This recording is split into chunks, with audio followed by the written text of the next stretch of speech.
she who leads, the elevating and expanding function of the feminine principle. Humanity should realize the majestic cosmic law of equivalency, the law of the dual origin, as the foundation of existence.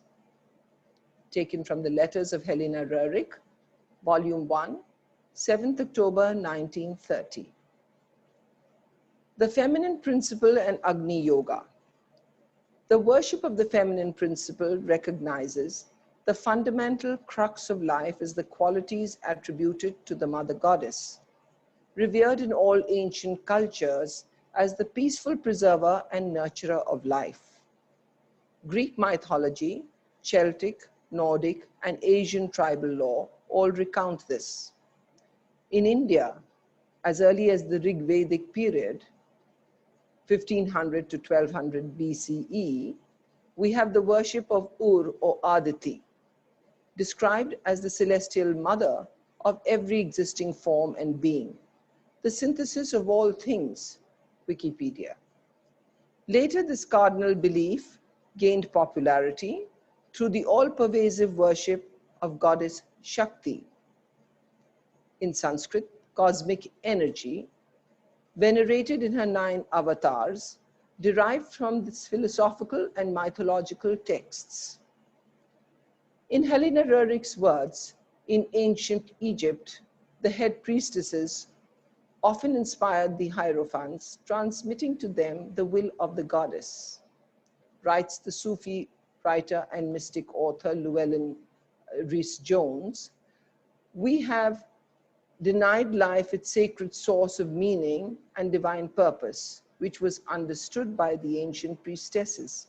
In our contemporary culture, we cannot understand how a deeper mystery was enacted, one that consciously connected life to its source in the inner worlds, a source that held the wholeness of life as an embodiment of the divine.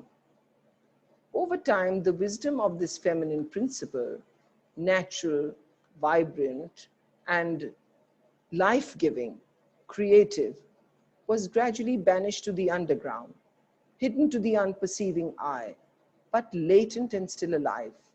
Quote, in forgetting to observe the cosmic manifestations, humanity lost the key to many of the mysteries of being, and it is just these mysteries that could provide understanding of all the reasons for the present upheavals and miseries. Close quote from the letters of Helena Roerich. In denying the feminine, man thus impoverished life.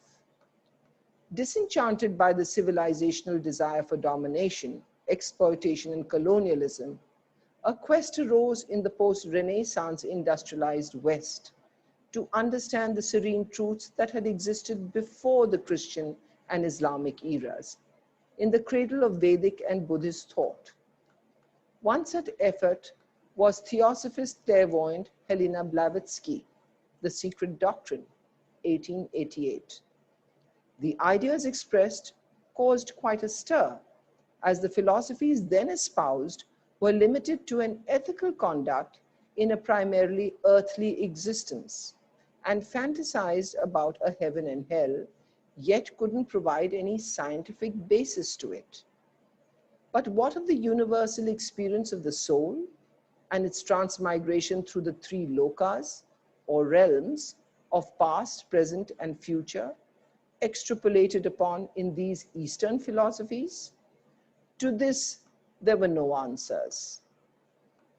Helena Ivana Roerich, 1879 to 1955, was one such clairvoyant and psychic who espoused these same eternal truths. Born in St. Petersburg to a prominent architect, Ivan I. Shapishnikova, she fell in love with an artist, Nicholas Roerich, and married him on the 28th October 1901. They had 2 sons, George and Svetoslav. As a young girl, during her convalescence from a serious illness, she had a vision of 2 tall men helping her overcome it. Later, as an adult, she identified one of them as Master Moria, whom she met in 1918-20. She came to believe that the fundamental guiding force in a man's life was a search for truth, beauty, and light. And in that quest would his true intent and purpose of existence be revealed and fulfilled. The extraction of her life's work, based on the teachings of her guru, was put down in the teachings of living ethics or Agni Yoga. They were not given, quote, as a soporific, but for saturating the entire life, close quote, Agni Yoga. The teachings show that the universe is an immense spiritual energy system, a precious vessel, entrusted to man for the well-being of which he or she bears responsibility as caretaker, custodian, and trustee, to ferry it safely through the turbulent waters of our violent times. The vessel symbolizes life as we know it, and also life that we do not perceive, but know exists as a never-ending, never-beginning reality of all times through space. As a consequence, there is a deep relationship between human behavior and the development of the universe. But human behavior, when guided by the feminine principle, expands and elevates life condition into a more humanistic consciousness, which, with practice, can align itself to an understanding of planetary consciousness and further to cosmic reality. It is clear civilizations dominated by patriarchal constructs that celebrate dominant masculine aggression as a model for power have led to the arms race, world wars, civil conflicts, and an insane buildup of atomic bombs reaching some kind of apex that is also a dead end. Taken from Deepak Chopra, inspirational author. Instead, the qualities of intuition and creativity, of restoration and birth, of nurturing and collaboration attributed to the feminine principle can change the future of this planet away from war, economic and cultural domination, to an awareness of the holistic, interconnected nature of creation, and can generate powerful positive energy. Channelizing this energy towards a correct course of action is a task in which, writes Helana, woman, bearer of the sacred power and knowledge of spirit, can indeed become the leading one, close quote. She who leads. The elevating role of the feminine principle can be observed in the life and mission of Helena Roerich that made her verily not just a full partner, but a leader in her husband Nicholas Roerich's lifelong artistic endeavor.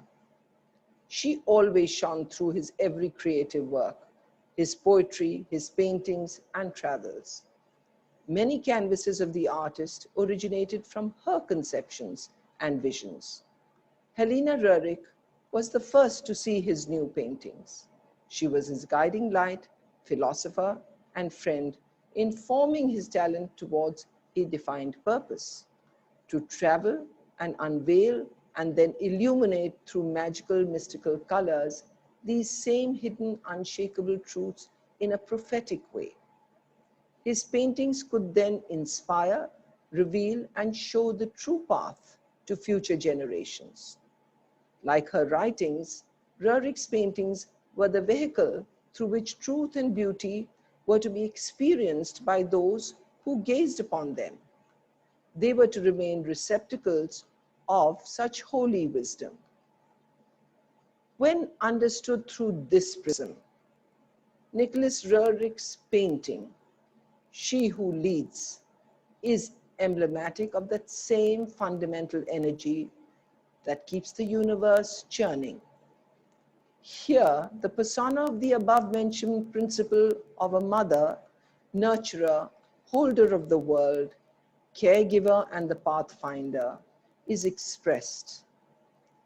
This and other prophetic titles, such as Holder of the World, From Beyond, Mother of the World, and Ruler of Worlds, all underlie and acknowledge this function to empower and enhance men to reach heights that they by themselves couldn't reach. Again, to express in Helena's words, as the teacher creates through his disciples, even so woman creates through the masculine principle. Therefore, woman uplifts man. Hence, woman must raise herself to such a degree, spiritually, morally, and intellectually, that it will enable her to carry man with her. Thus, woman must occupy the place destined for her. She must become not only an equal cooperator in the management of the whole life, but also an inspirer. Close quote from the letters of Helena Roerich. One could say to traverse the path one needed a mentor, a teacher, a guide, and that was she. Thus Helena mentored the Roerich family's journey in life, and in doing so collectively, they played an iconic role in Russian and world culture. Druginya, an ancient Russian word for a female friend, expresses precisely this spirit and character. As Nicholas Roerich wrote, quote, "Together we created, and not without reason it is said that the work should bear two names, a masculine and a feminine," close quote. There is great depth in the meaning "together we created." According to Svetoslav, quote, "They supplemented each other and seemed to merge in a rich intellectual and spiritual harmony," close quote. Affirming the same feminine principle, Helena said she was in a long line of hierarchs whose duty was to uphold these truths, preserve them, align them towards the pursuit of correct ethical goals, and in doing so, to achieve the state of their own perfect self. Quote, "Therefore, the call to woman must be primarily the call to self-perfection," close quote. However, transformation cannot occur without effort, and effort towards a perfect self is fraught with struggle. How then can this be achieved? The teachings state that by harnessing Agni or fire energy and strictly directing it through this practice, we elevate and expand our consciousness to encompass cosmic reality, and in doing so, our narrow worldview, rooted in ego, changes. To further elaborate, through this understanding, we can appreciate, imbibe, and live in accordance to the cosmic laws, which leads to spiritual transformation of life and expansion of our consciousness and the keeping of high moral standards. To arrive is to first journey. But why did the Roerichs need to dedicate their life work to the pursuit of this ideal at this historic juncture? Watching the conditions that imperiled the world at the outbreak of the Bolshevik Revolution and the First World War, the Roerichs were alarmed.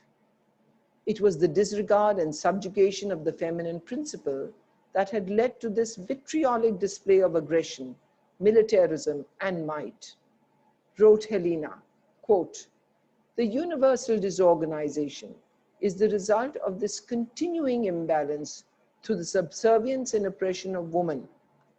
By degrading woman, man degrades himself, and without the revival of true chivalry and gentleness, the spirit cannot rise." Close quote, taken from the letters of Helena Roerich. The Roerichs felt responsible, believing that they had been chosen for a role to lead mankind out of this delusion. This mistaken path had to be corrected, but to restore sanity and direction, they had to unshackle the age-old wisdom, then themselves delve into it to extract the kernel of truth. Quote, "There must be heard a voice calling for the resurrection of the spirit and for the bringing of the fire of achievement into all the actions of life. And of course, this voice must be the voice of woman." Close quote, taken from the letters of Helena Roerich. To reclaim these powerful truths, one must struggle. True, to arrive, one must undertake the hardships and vicissitudes of the journey. They even envisioned a Buddhist tsardom across the vast tracts of Mongolia. After all, one of the Russian eagles faced east. Only a full and proper understanding of such elevating philosophical ideas could lead the way. True, Helena traveled extensively after her marriage to Europe, UK, USA, but to the east? So now, on arrival in India in 1923, they started to make inroads and inquiries to make this great journey. But on arrival in India, they soon understood the East too was buried under its own weight of oppressive colonialism, the evils of despotism, monarchy, and feudalism. Just as the plight of Russia facing bloodshed and upheaval was because the political leadership has lost its core understanding of an ancient Russian soul, clearly the Orient too had lost its way.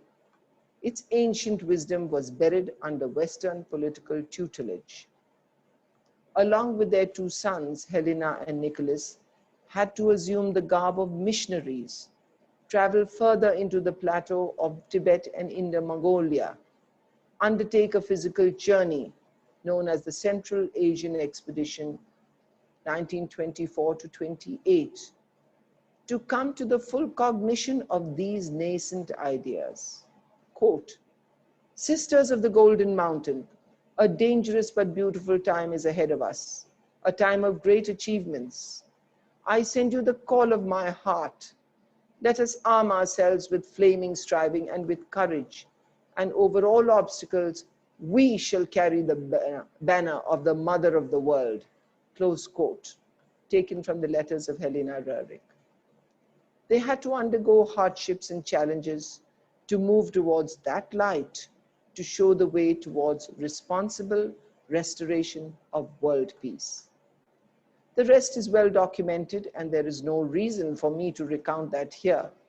Let me focus instead on the fundamental guiding principles that allowed them to encounter significant dangers in search of truth and beauty that later informed Roerich's paintings and Helena Roerich's treatises, which was the culmination.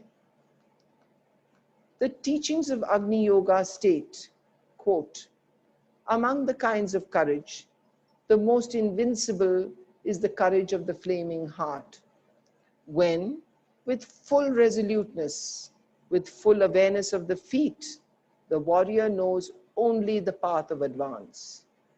Only the extreme degree of the courage of desperation is comparable to the courage of the flaming heart. With the same speed as desperation flees from the past, the courage of the flaming heart advances to the future. Thus, if one lacks the courage of the flaming heart, let there be courage of desperation. Only thus warriors can achieve victory when the offensive is great." Close quote. With the courage of a flaming heart, they advanced. Their goal was Shambhala, the land of purity, of tranquil light, or the white waters of ancient Russian law, assumed to be in the deserts and mountains of Mongolia, untouched or unsoiled by man, and where they later learnt elevated souls, known as the hierarchs, who guide life on earth, existed. They had to move towards it, struggle towards light. The journey signified struggle as an elevating force, like the months of gestation before birthing takes place. Only through struggle and challenge could the fruit be born. However, the path led through challenges from dark matter and evil forces meant to create the necessary tensions that the surmounting of would elevate the human spirit, because only through struggle did purification or gold emerge. Agni Yoga. Through struggle, man cleansed his polluted soul. Pollution incurred through past misdeeds in lives, past or present, accumulated hard or soft karma, and then merged his soul with light, or the Godhead, from which life had originally emerged. The whole purpose was for the soul to find home. Those walking with the forces of light must know that without a tense battle, there is no victory. Agni Yoga. But in journeying, they were to discover that Shambhala was not a geographical space. Quote, the Shambhala lay not in the mountains, but in the highest spatial dimension. Close quote, Agni Yoga. Shambhala is the focus of the main magnet for all human souls that have to enter this highest, subtlest layer of the multidimensional space by undergoing transmutation. In Shambhala, they cognize the baptism of the divine fire and having settled there, merge forever with the primordial consciousness. Close quote, Agni Yoga. Today, this consciousness embedded in the feminine principle must awake for true change in the world to happen. Quote, now, let woman, the mother of the world, say, let there be light, and let her affirm her fiery achievements. Close quote. Letters of Helana Roerich. The texts of living ethics and the expressive paintings of Nicholas Roerich are filled with this fire energy, a flame-like state of the highest divine consciousness. The divine consciousness can assume this form when it enters its creation. Open quote. Only when the higher psychic energy revealed itself once again in humanity did the feminine principle demand its legitimate rights, close quote. For only woman had that infinite capacity because, open quote, the path of woman has been full of self-sacrifice and perpetual giving, close quote. Letters of Helana Roerich. Through an ethical life based on common good and elevation of one's conduct, one could realize one's mission and walk the path towards light or Shambhala. Community of fellow travelers. The Buddhist three refuges are the Buddha, the Dhamma, and the Sangha. The Sangha or community plays an important role. It is a group of like-minded people united by a common higher aspiration. The feminine principle that elevates must naturally rest in the same qualities of community and collaboration. It abjures competitiveness, confrontation, and domination.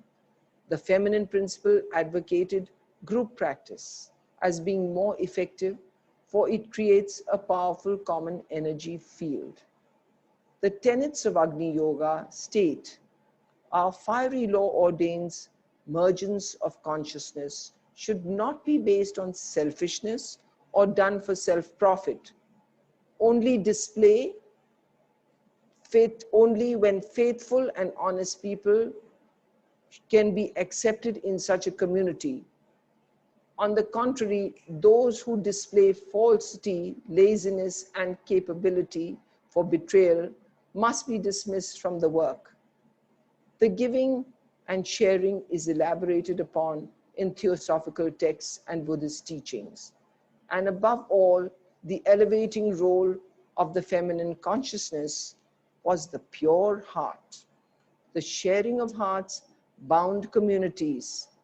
Helena wrote, the heart should be understood as the only link between the visible and invisible worlds. Quote, by uniting the consciousness in common love, the community members prepare themselves to full mergence with the divine consciousness. Close quote, Agni Yoga. In conclusion, Helena Roerich strove to create a familial alliance of loving hearts united by common aspirations. Quote, the four of us made up a whole, wrote Svetoslav. The teaching penetrated the entire creative legacy of all members of this unique family. Only when the spirit was uplifted and consciousness enhanced could the true potential be achieved. After the Central Asian expedition, the Roerichs eventually settled in Nagar in the Western Himalayan region of North India, where the teachings were expounded, recognizing overwhelmingly the partnership of man and woman to restore balance to the universe. Open quote. The equilibrium of the world cannot be established without true understanding of the first causes. Therefore, let us be affirmed in consciousness upon the power of equilibrium as the stimulus of existence. Hence, it is so indispensable to affirm in the spirit the feminine principle. Close quote. Taken from the Fiery World, Letters of Helena Roerich, August 1934. Open quote. Of course, everything comes in cycles, and in ages when brute force dominated, woman was unable to express herself. Only when the higher psychic energy revealed itself once again in humanity did the feminine principle demand its legitimate rights. Close quote. Taken from the Letters of Helena Roerich. So the movement of Agni Yoga contributed a lot to the spiritual awakening of many people. First of all, in Russia, where there was mainly atheism. This is where it is very clear that the kind of lack of any religious understanding or a philosophy had been completely degraded. Particularly the first half of the 20th century and later the Cold War was hallmarked by violent strife born out of violent philosophies that looked up to dominance and brute force as a means to achieve an end. Writes Deepak Chopra, an inspirational author and speaker, quote, "The urge to fight and to turn competitors into enemies, nations into armed fortresses, and everyone into winners and losers won't save a planet that needs emergency medicine." Close quote. This choice involves a conscious decision. And when enough people make the decision, the world will change. This is the dominant challenge for humanity. Helena writes, quote, "In conclusion, I wish to say that truly the women must sacredly guard the chalice entrusted to them, the moving of consciousness and saving of the world. The epoch of Maitreya is the epoch of woman." Close quote. Taken from the Letters of Helena Roerich, 8th May 1935. After the demise of Nicholas Roerich in 1949, Helena lived on in Krukoti House in Kalimpong in the eastern Himalayan belt, till her own passing away on 5th October 1955, having awoken in her followers a revival of that very consciousness that had faded away, the same that can save the world, namely the feminine principle. She left behind these important teachings with guidelines advising us and future generations how to use them. Thank you very much.